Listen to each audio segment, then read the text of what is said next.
Votre histoire, Elias Sambar, commence par un trou noir, comme vous le dites. Votre histoire, c'est celle de l'exil, de l'identité confisquée et de la lutte pour la retrouver. En 1948, près d'Haïfa, vous avez 1 an et quelques mois à peine. C'est le temps de la Nakba, la catastrophe en arabe. Cet exode forcé de centaines de milliers de Palestiniens au lendemain de la proclamation de l'État d'Israël. Votre famille prend la direction du sud Liban, pas vers les camps de réfugiés, mais dans la maison de votre grand-mère maternelle à Saïda. Un refuge qui ne vous éloigne pas de cette question palestinienne dont vous cherchez la solution. À la fin des années 60, vous vous engagez au Fatah, le mouvement nationaliste fondé par Yasser Arafat. C'est une partie du long chemin vers notre État indépendant.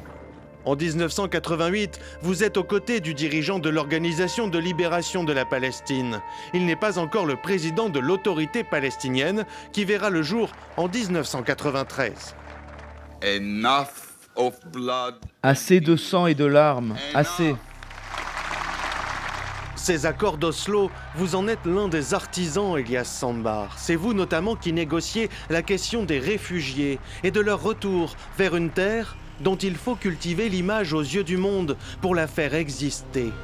C'est ce que vous faites déjà en 1981, quand vous cofondez la Revue d'études palestiniennes. Vous y donnez la place à la recherche, au débat, à la littérature et au cinéma. Pour vous, la reconnaissance de la Palestine passe aussi par son patrimoine artistique. À l'UNESCO, seule instance internationale qui la reconnaît comme pays, pendant 4 mandats, de 2005 à 2021, vous en êtes l'ambassadeur.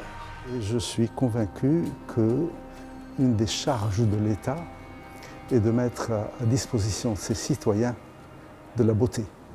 Et je pense que dans notre situation en Palestine, nous manquons de cela. Alors, avec d'autres, vous soutenez l'exposition de la culture palestinienne, comme ici à l'Institut du monde arabe à Paris.